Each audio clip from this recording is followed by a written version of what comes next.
Slate குச்சி கடன் வாங்கலாம், ஸ்லேட்டில் பேர் எழுதி பார்க்கலாம். கொட்டு வச்ச வாத்தியாரை தொட்டு வணங்கலாம்.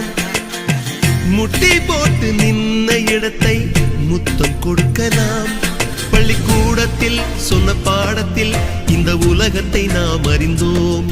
அன்னை மடியென நம்மை தாங்கிய இந்த பள்ளியை ஏன் மறந்தோம்? மீண்டும் பள்ளிக்கு போகலாம், நம்மை நாம் அங்கே தேடலாம்.